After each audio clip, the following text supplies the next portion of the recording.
Bonsoir mesdames et messieurs, soyez les bienvenus à ce rendez-vous d'information. Voici le sommaire de ce journal. Lundi 6 avril 2020, un total de 323 cas de contamination au Covid-19 enregistrés en Côte d'Ivoire. Ce jour, 62 nouvelles personnes ont été testées positives. Le pays enregistre également 41 cas de guérison et 3 décès. À suivre dans ce journal la déclaration du ministère de la Santé et de l'Hygiène publique à ce propos. Et puis Amadou Gon Coulibaly est de retour à la primature après 14 jours d'auto-confinement. Le Premier ministre a enchaîné ce lundi les séances de travail avec son équipe et également avec les membres du gouvernement ivoirien.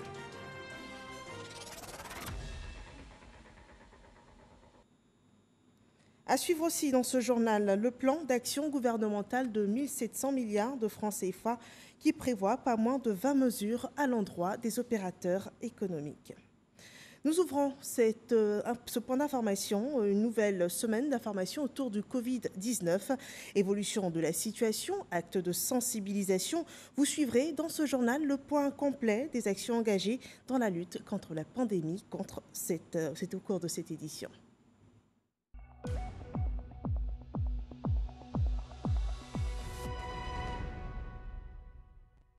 Ce lundi 6 avril 2020, 62 personnes ont été testées positives au Covid-19 en Côte d'Ivoire.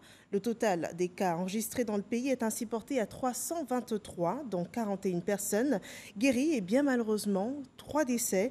Suivons à présent la déclaration du ministère de la Santé et de l'Hygiène publique relative à l'évolution de la situation sanitaire dans le pays.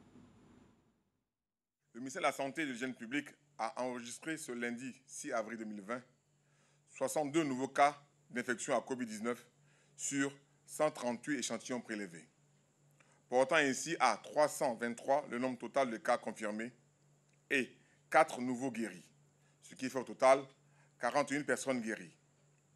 La Côte d'Ivoire compte donc à ce jour 323 cas confirmés Covid-19, 41 guéris et 3 décès. La répartition de ces 62 nouveaux cas confirmés ce jour se fait comme suit. 58 à Abidjan et 4 à l'intérieur du pays, plus précisément à Adiaké. Cependant, il existe des cas positifs dans plusieurs autres communes de la ville d'Abidjan. Il est donc important de limiter vos déplacements le plus que possible. Aussi, le port du masque est vivement recommandé lors de vos différents déplacements. Face à l'évolution croissante du nombre de cas à Covid-19, le ministère de la Santé a augmenté le nombre de sites de dépistage et de prise en charge des cas, dans le but de rapprocher ces services le plus possible des populations, tout en limitant leurs déplacements. Voyons l'évolution du nombre de cas dans le monde, 1 211 200 cas en cas confirmés ce jour, 67 666 décès et sur le continent africain, 6 864 cas confirmés et ces données nous proviennent de l'OMS. Ce lundi matin, c'était jour de reprise du travail pour le Premier ministre. Après 14 jours d'autoconfinement, il a eu plusieurs séances de travail, notamment avec le ministre de la Santé sur la crise sanitaire liée au Covid-19. Voyons le point de cette journée de travail à la primature avec Régis Kofi. Le Premier ministre Amadou Gon Coulibaly, de retour à la primature. Il a dirigé une réunion de cabinet élargie à quelques membres du gouvernement, notamment le ministre de l'Économie et des Finances, ceux en charge du budget et de la coordination des grands projets. Après cette rencontre, le chef du gouvernement a eu un entretien avec le ministre de la Santé et de l'Hygiène publique. Au cœur des échanges, la maladie à coronavirus. Il reprend effectivement aujourd'hui et il a bien voulu me donner des instructions pour que nous puissions aller de l'avant, car chacun sait que de plus en plus, nous dépistons beaucoup de cas parce que le système a été renforcé pour faire beaucoup plus de dépistage, ce qui est une bonne chose, c'est une autre manière d'arrêter la chaîne de propagation. Donc des instructions m'ont été données et nous repartons pour pouvoir faire en sorte que le plan de pilotage, le plan de riposte soit effectivement appliquée. Amadou Gon Coulibaly revient aux affaires après 14 jours d'autoconfinement pour avoir été en contact avec une personne déclarée positive à la maladie à coronavirus. Le chef du gouvernement a été testé négatif à 2 reprises au coronavirus, le jeudi 26 mars et le samedi 28 mars 2020.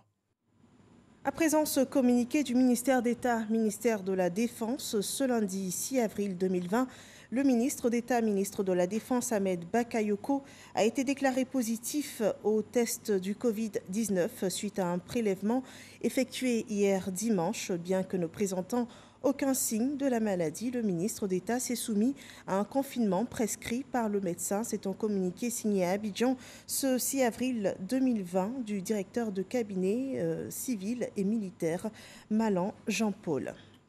Depuis un peu plus de 3 semaines, les activités au sommet de l'État sont tournées vers la lutte contre le Covid-19. Les membres du gouvernement informent au quotidien la presse et les Ivoiriens sur les actions engagées ou en vue par le gouvernement. Et ce lundi, les mécanismes mis en œuvre pour garantir les emplois en cette période de crise sanitaire ont été présentés par le ministre de l'Emploi et de la Protection sociale. Le ministère de la Sécurité et de la Protection civile a aussi réitéré la fermeté de l'État de Côte d'Ivoire face aux actes d'incivisme, suivant ce rapport de Mahama Traoré. Au point presse gouvernemental de ce lundi, évidemment, le sujet relatif aux violences perpétrées ces dernières heures à Yopougon était à la une. À Yopougon, de quoi il s'agit? BAE, d'un site de prélèvement, un site de dépistage. Ce n'est pas un site où il doit avoir des malades. C'est un site qui est fait pour informer la population sur le Covid-19, qui est fait également pour les personnes saines qui veulent connaître leur statut. Les personnes vont dans ce centre et on les dépiste et on leur donne leur statut. Donc il n'est pas question d'interner des personnes ou d'avoir des personnes malades. Bien évidemment, même si ça avait été un centre de soins, où est le mal? À ce que je sache, ce sont des personnes, souvent même c'est nos propres parents qui vont être reçus dans ces centres. Même si c'était un centre de soins, devrais-je avoir l'occasion de détruire? Il va s'agir pour le gouvernement de réaffirmer son autorité en faisant ce qu'il y a de mieux pour le peuple. Et ces 13 centres sur Abidjan ne sont qu'un début. Et l'État va continuer à implanter pas moins de 50 centres sur le district d'Abidjan et pas moins de 11 centres sur les 11 autres districts de notre pays. Je tiens à rappeler aux uns et aux autres que l'État assumera en toutes circonstances ses responsabilités de sécurisation, de soins aux populations et par conséquent, ce genre de comportement ne saurait être toléré. Nous avons engagé les forces de police. Cette opération s'est soldée par l'interpellation, pour le moment, je dis bien pour le moment, de 21 personnes qui seront présentées devant les juridictions et qui vont pleinement assumer les conséquences de leurs actes. Les enquêtes continuent. Et je le dis et je le répète, ce genre de comportement ne sera pas toléré. Selon le porte-parole du gouvernement, Sidi Touré, de tels agissements sont la conséquence des fausses informations répandues sur le web. Il interpelle donc les porteurs de fake news. À l'attention de nos frères et sœurs qui s'essaient à être internautes, nul ne sert de diffuser ou de relayer des fausses informations parce que ceci peut se retourner contre vous. Nous sommes tous justiciables. Quand nous relayons des fausses informations, vous pouvez vous attendre tout de même à un retour de bâton par rapport à ce que vous faites parce que vous ne pouvez pas mesurer les effets des fausses informations que vous circulez. Malgré cette crise sanitaire, il faut préserver l'outil de production et garantir les emplois. Dans ce sens, plusieurs actions sont posées par le ministère de l'Emploi et de la Protection sociale. En accord avec les organisations d'employeurs et de travailleurs, nous recommandons que les mesures soient prises afin de permettre aux travailleurs de disposer des revenus le plus longtemps possible. À savoir 3 mécanismes: l'anticipation du congé payé, le travail à temps partiel et le chômage technique, qui lui consiste à un arrêt du temps de travail. C'est 2 mois. Ensuite, si la situation devait perdurer, on reconduit à 4 mois. Et dans ce cas-là, avec une concertation, l'accord du salarié, il ne percevra que le tiers de son salaire brut. Sur l'ensemble du territoire national, ce sont 491 000 personnes vulnérables qui sont assistées par les services sociaux. Quant aux personnes retraitées, un dispositif spécial a été mis en place pour assurer le paiement de leurs pensions. Les autorités gouvernementales parlaient d'un incident dans la commune de Yopougon. Voyons de plus près ce qui s'est passé. La nuit dernière, les habitants du quartier Yopougon BAE ont vandalisé les installations du site de dépistage pour ces populations. Ce site favoriserait la propagation du nouveau coronavirus dans leur quartier. Face à la situation, le préfet d'Abidjan, Vincent Toby-Irié, a rencontré les populations pour expliquer le rôle de ce centre et les sensibiliser également sur la nécessité de son installation dans leur quartier, comme c'est le cas dans les autres communes d'Abidjan. Sephora Zeki nous en dit davantage. Comme vous pouvez le constater sur ces images, ce sont des populations visiblement en colère d'accueillir l'un des 10 centres de dépistage du coronavirus en construction dans la commune de Yopougon. Une partie des installations a été détruite dans la nuit du 5 avril. Les causes, des préjugés et fausses informations. On ne nous explique rien. Matin, on se réveille, on vient trouver, ils sont en train d'installer des choses. Or, par contre, on parle du coronavirus qui contamine très vite. Pendant ce temps, moi, je suis à côté. Qu'est-ce que j'ai fait?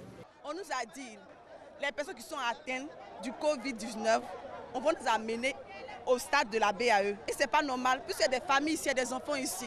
Pour apaiser les esprits et donner la bonne information aux riverains, Vincent Toby-Irié, préfet d'Abidjan, s'est rendu sur les lieux ce lundi matin. Ne vous inquiétez pas, toutes les communes d'Abidjan auront ces centres-là pour faciliter et pour donner l'information. Ce n'est pas seulement même pour des tests, c'est pour des informations. Nous sommes venus pour vous donner maintenant l'information et on dit calmez-vous, toutes les communes d'Abidjan. Et on n'a pas le choix. On est obligé de faire ça. Le président a pris la décision pour protéger les populations. C'est pour vous-même. Et je vous pose la question encore une fois. Est-ce que c'est possible que le gouvernement vienne installer un centre pour intoxiquer ses propres populations? Ce n'est pas possible. Et c'est pourquoi on vous porte l'information. Vous pouvez parler à vos familles, vous pouvez parler aux autres, c'est tout ce qu'on demande. Malgré les explications du préfet d'Abidjan, les populations sont réticentes quant à l'installation de ce centre sur le terrain de la BAE. Et en rapport avec ces actes, je vous donne lecture de ce communiqué du porte-parole du gouvernement. Dans la nuit du dimanche 5 avril 2020, le centre d'accueil destiné aux tests au Covid-19 en construction au stade de la brigade anti-émeute BAE, si à Yopougon, au quartier Toit-Rouge, a fait l'objet de saccages et de destruction par des populations riveraines. Le gouvernement condamne avec fermeté cet acte de vandalisme contre des installations sanitaires destinées à sauver des vies humaines. Le gouvernement rappelle que la construction de ce centre d'accueil dans plusieurs quartiers d'Abidjan vise à augmenter la capacité d'accueil et de prise en charge en prévention d'une augmentation probable du nombre de malades du Covid-19. Elles s'inscrivent dans le plan de riposte national destiné à mettre un frein à la propagation de la pandémie dans notre pays. Et c'est pourquoi les acteurs de ces actes seront recherchés et traduits devant les juridictions compétentes. Le gouvernement invite les populations à une solidarité nationale en soutien à toutes les initiatives prises par le président de la République afin de protéger les populations contre la pandémie, la capacité à déployer des installations sanitaires et à prendre en charge les cas de contamination est le moyen le plus efficace de contenir la pandémie et de réduire le nombre de victimes. Et dans le contexte actuel, le civisme et la solidarité doivent marquer le comportement de chaque citoyen. C'est un communiqué fait à Abidjan ce 6 avril 2020 et signé de Sidi Thiemoko Touré, ministre de la Communication et des Médias, porte-parole du gouvernement. Un plan de soutien économique, social et humanitaire a été présenté le 31 mars dernier par le chef du gouvernement ivoirien. Il s'agit d'un plan d'aide pour soutenir l'économie ivoirienne. Elle annonce une série de mesures qui visent les opérateurs économiques aussi. Certains d'entre eux ont bien voulu nous livrer leur avis sur le sujet. Suivons ce reportage de Cheikh Koné. 1700 milliards de francs CFA, soit 5% de la richesse nationale. C'est le montant annoncé par le chef du gouvernement lors de son adresse à la nation. Une adresse fortement attendue pour une riposte à la hauteur de la crise sanitaire dont les impacts sur l'économie nationale sont perceptibles aujourd'hui plus qu'hier. Les opérateurs, tous secteurs confondus, attendaient beaucoup de ces mesures une semaine après. Comment les juge-t-il? Nous avons apprécié très sincèrement le mode participatif du gouvernement qui, dès le départ, nous a associés à travers les départements ministériels aux différentes rencontres pour faire des propositions par rapport justement à cette pandémie dès l'annonce. Et nous avons pu noter que nos préoccupations à 90% ont été prises en charge dans le cadre des mesures proposées par le Premier ministre. Les mesures qui consistent à reporter le paiement des impôts sont des mesures intéressantes. Je voudrais également dire que nous avons demandé au gouvernement de payer la dette intérieure. Et je pense qu'il y a des mesures qui ont été prises dans ce sens. Donc, dans l'ensemble, nous avons noté à peu près 20 mesures qui concernent les petites et moyennes entreprises et particulièrement, dans l'ensemble, les grandes entreprises. Et ces mesures sont bonnes à prendre. J'étais agréablement surpris par la réaction du Premier ministre et la proposition, le soutien qu'il a fait et qu'il apporte, pas seulement à l'économie, mais à la population. Donc c'est une action qui est agréablement acceptée par tout le secteur privé, surtout par nos entreprises. Ce plan a pour objectif d'atténuer l'impact de la pandémie sur les acteurs économiques des secteurs formels et informels, de sorte à préparer une reprise rapide des activités à la fin de la crise.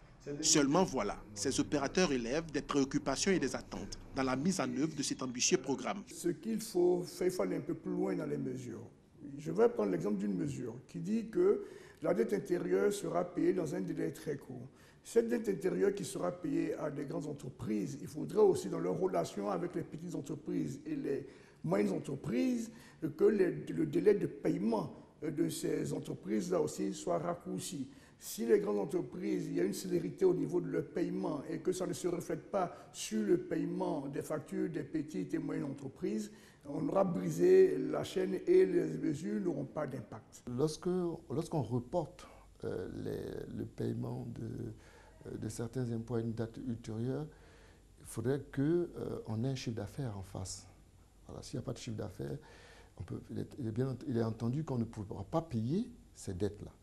Donc ce qui serait intéressant de faire, c'était de supprimer carrément ces charges-là pour ces PME qui sont spécifiquement dans le secteur de l'hôtellerie, de la restauration, dans l'événementiel surtout, parce que ces structures ont fermé par la volonté, je dois dire, du gouvernement. Pour que les entreprises aussi puissent survivre, il faut déjà dès le départ leur apporter ces soutiens.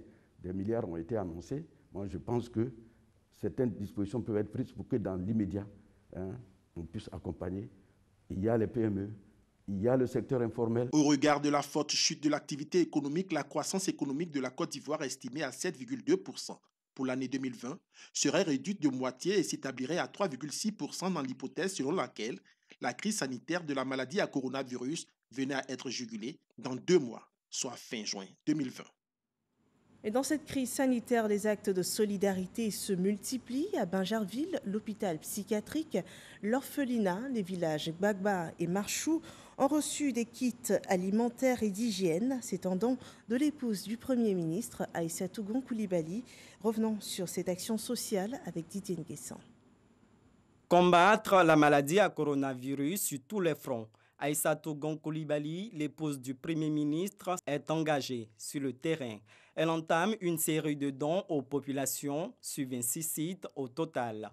Première sortie, Bingerville. Les pensionnaires de l'orphelinat reçoivent des dons en vivres et non-vivres, notamment des kits sanitaires pour le lavage des mains et la désinfection des lieux. La ministre de la Femme, de la Famille et de l'Enfant, Ramata Bakayoko, tutelle de l'orphelinat, et les femmes députées membres de la délégation réitèrent aux bénéficiaires le soutien de l'État auprès des populations les plus vulnérables. Deuxième escale, l'hôpital psychiatrique où Aïssatou Gon-Coulibaly exhorte le personnel soignant à faire observer les mesures barrières contre la maladie à coronavirus. Elle offre également des kits sanitaires et des vivres. Les bénéficiaires se réjouissent de ce geste de solidarité. C'est des sentiments de joie et de gratitude. Et en cette période de pandémie, nous savons tous qu'en médecine, la prévention est primordiale. Et tous les éléments que Madame nous a fait l'honneur de nous donner vont dans ce sens-là. Ces actions montrent que nous ne sommes pas oubliés. Nous sommes très heureux de recevoir ce matin la visite de maman Aïssatou Gon-Coulibaly. Elle est venue donc sensibiliser les enfants et les aider à travers ses dons à freiner l'entrée du Covid-19 dans leur belle institution. Le village de Gbagba est la troisième étape de cette visite. Dans ce village centenaire de 8000 habitants, 6 secteurs et autant de délégués sont déjà installés pour la mise en œuvre des mesures barrières. Ils reçoivent du matériel pour renforcer cette initiative. Autre village de Benjaville, même élan de solidarité. À Machou, des produits de lessive et tout le dispositif anti-Covid-19 sont remis aux populations. C'est un sentiment de joie.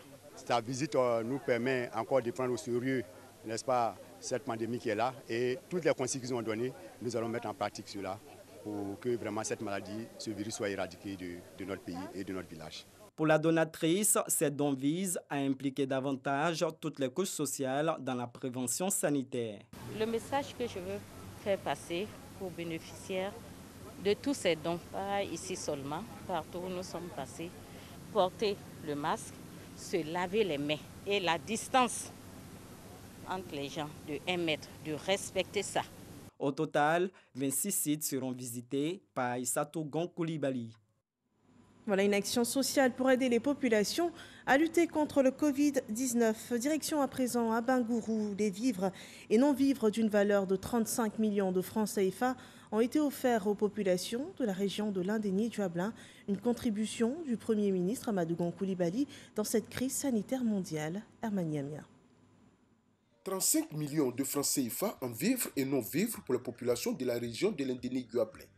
C'est un geste du Premier ministre Amadou Gon-Coulibaly pour les soutenir dans cette période de lutte contre le coronavirus.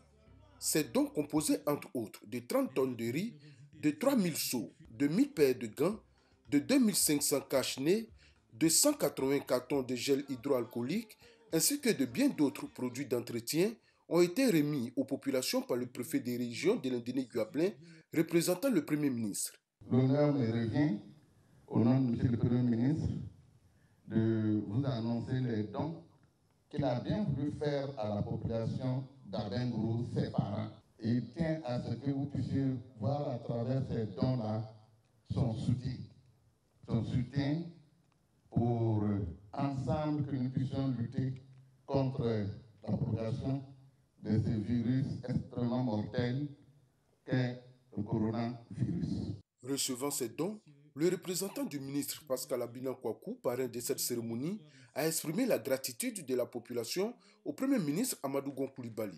Il a également demandé à ses parents de respecter les mesures édictées par le gouvernement. Le virus ne se promène pas, il est en l'homme et c'est l'homme qui le transmet. Alors, respectons ce qui a été édicté, les 1 mètre qu'on nous a demandé d'observer, le lavage des mains, etc. Ces dons du Premier ministre ont été répartis entre les 3 départements de la région de Landénie-Duablin, à Bingourou, à Nibilekourou et Bétié. Après la remise officielle à Bingourou, les émissaires du Premier ministre se sont rendus à Nibilekourou et à Bétié pour remettre la part des populations de ces 2 localités. Ils en ont profité pour les sensibiliser encore sur les gestes barrières pour éviter la maladie à coronavirus. Dans le nord du pays, le député de la circonscription de Ouangolo-Dougou et Kawara apporte aussi son aide aux populations qui ont également été sensibilisées à la pratique des gestes barrières. Kader Sogodogo. Ouangolo-Dougou, permanence du député de la circonscription. Ils sont tous là. Les différentes composantes de la population au nombre de 44, avec à leur tête le préfet du département. Pour la prévention contre le coronavirus, les populations ont plus que besoin du soutien de leurs élus. Leur représentant à l'hémicycle, le député Traoré Drissa, ne s'est pas dérobé. Nous voulons manifester notre solidarité à nos parents ainsi qu'à toutes les populations de Ouangolo-Dougou dans cette dure épreuve. C'est le lieu pour moi de saluer les soldats de cette guerre, l'ensemble du corps préfectoral, les agents de santé, les forces de défense et de sécurité. Un don remis au préfet du département qui va le remettre ensuite aux bénéficiaires, administration, religieux, chefs traditionnels, transporteurs, etc. Personne n'a été oublié. Nous allons continuer tant que cette pandémie va continuer et nous allons nous associer, apporter notre contribution, bien sûr à partir de tout ce que notre conseil local va en décider. Ouangolo-Dougou, la ville aux deux frontières en Côte d'Ivoire, qui est frappée par le coronavirus, fait frontière avec le Mali et le Burkina Faso, deux pays qui comptent également de nombreux cas de coronavirus et de décès liés à la maladie. Sur place, la lutte s'intensifie. La région du Gor est aussi au front contre le coronavirus. À Gagnoa, le député Abel Djouré a 6 jours durant sillonné sa localité et jusque dans les hameaux. Il est allé informer les populations sur la dangerosité du nouveau coronavirus. Il a aussi sensibilisé aux gestes barrières. Soro Corona. Abel Djouré, député de Bayota-Ouragayo, au front contre le Covid-19. En 6 jours, le député a sillonné les villages et hameaux de sa circonscription.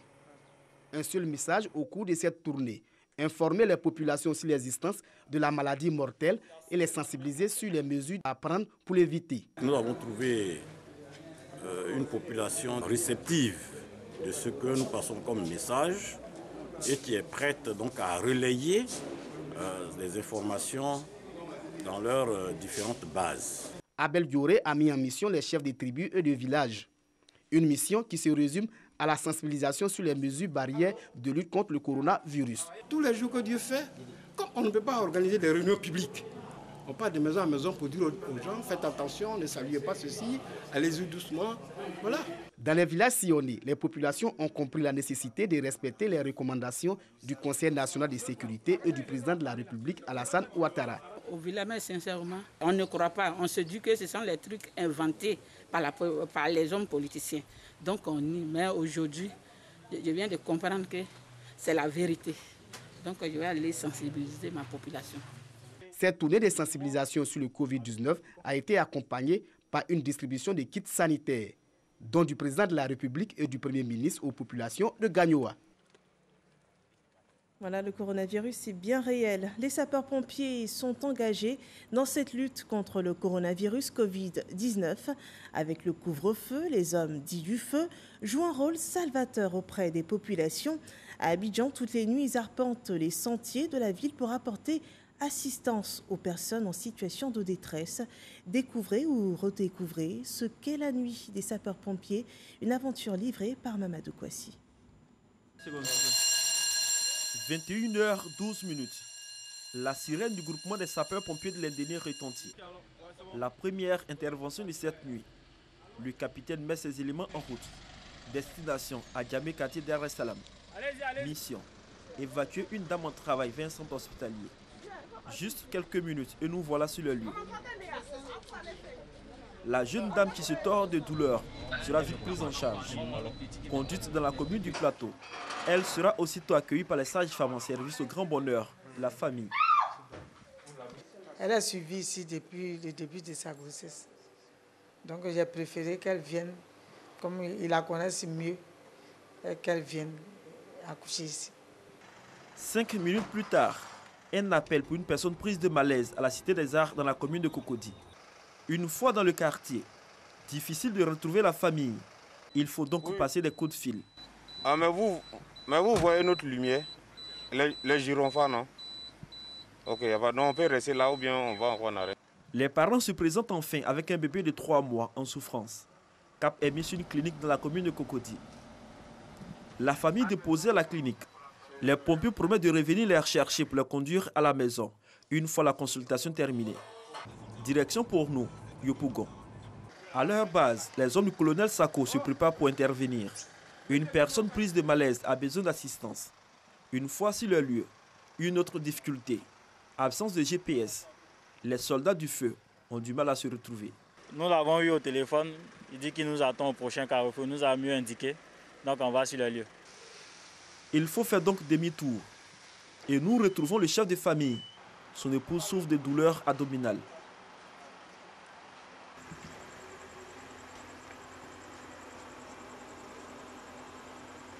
Elle sera transférée dans le centre de santé le plus proche. Pas fini de déposer la malade, que l'équipe est saisie pour une autre intervention, cette fois au quartier Charles Dibi Kofi. Nous sommes actuellement en phase de belle enfance. Voilà, vous remontez, comment dirais-je, vous partez à votre gauche. Voilà, vous partez à votre gauche. D'accord, ok. Un quartier difficile d'accès, mais les sapeurs-pompiers arrivent à se frayer un chemin pour arriver à destination. Ceci après de longues minutes de communication pour guider le conducteur. Une dizaine de minutes plus tard, nous rencontrons le chef de famille. Ça va, mon ami? Il essaie de prendre les serviettes pour tremper, pour le mettre. Toujours ça va pas. Ça va toujours pas. Non. La nuit jusqu'à demain matin, il peut arriver beaucoup de choses. Donc il faudrait que j'appelle urgemment le service de sapeurs-pompiers pour qu'on puisse venir l'évacuer à l'hôpital. Après Yopougon, nous mettons le cap pour Makori, à la caserne des sapeurs-pompiers. Il est 1h du matin. Le lieutenant Kone Digui, chargé des opérations à l'état-major, ne finit pas son inspection. Qu'un message tombe. Zone 4, faites partie le 20 sur 21. Pour femmes en travail, Pauvre, Jean Folie. Direction Grande Mosquée. Allez. Les équipes mobilisées prennent la route pour Jean Folie, dans la commune de Port-Boué. Accéder à ce quartier à 2h25 du matin, un véritable labyrinthe. Une fois à destination, la dame en travail est récupérée.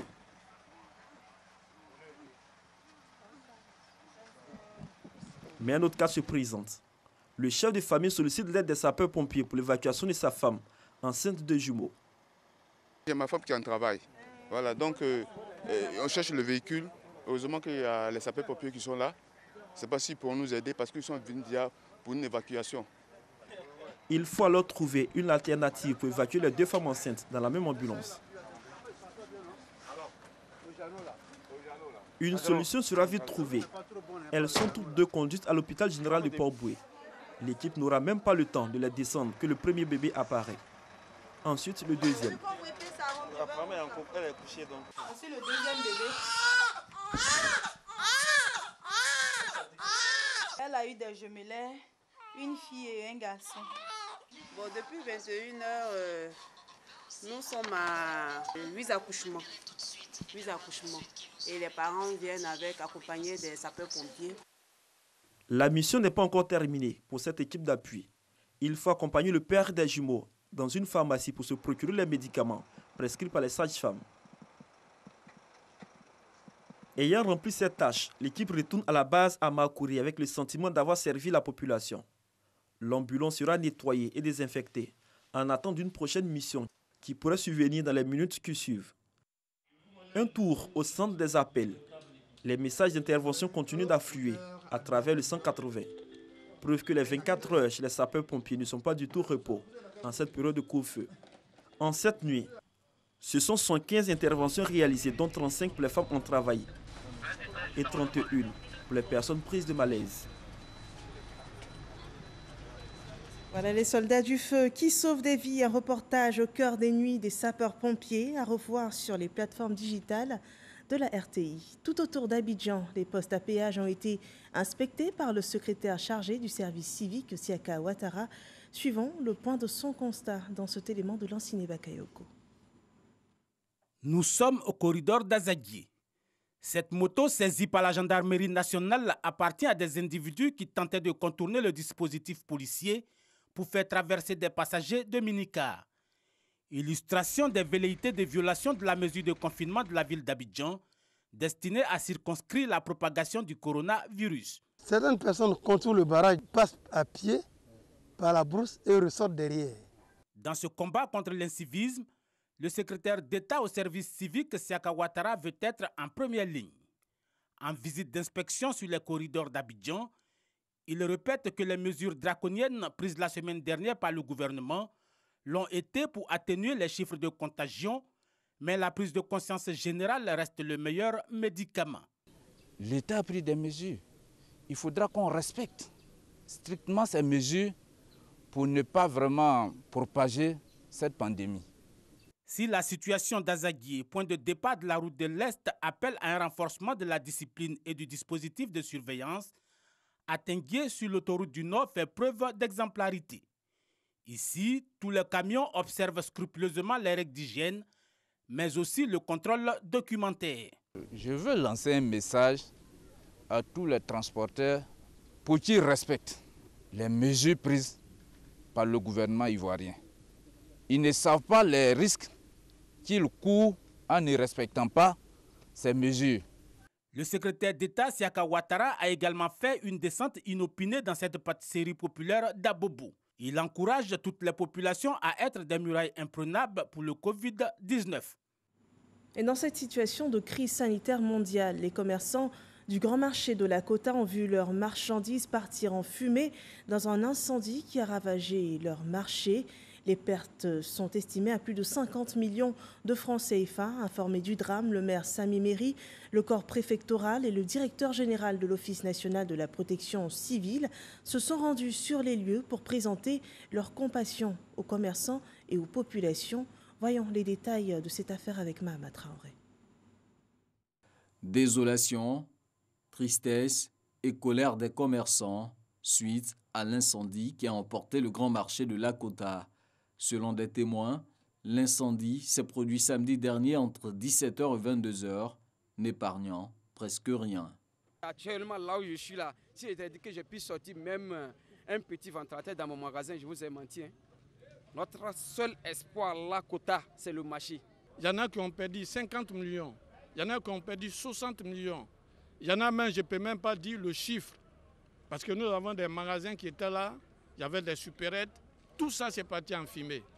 Tôt ce dimanche, le maire Sami Méry, le corps préfectoral et le directeur général de l'Office national de la protection civile sont venus constater l'ampleur des dégâts causés par les flammes. Nous avons la base de données, nous avons le nom des commerçants, donc il faudrait qu'ils soient rassurés.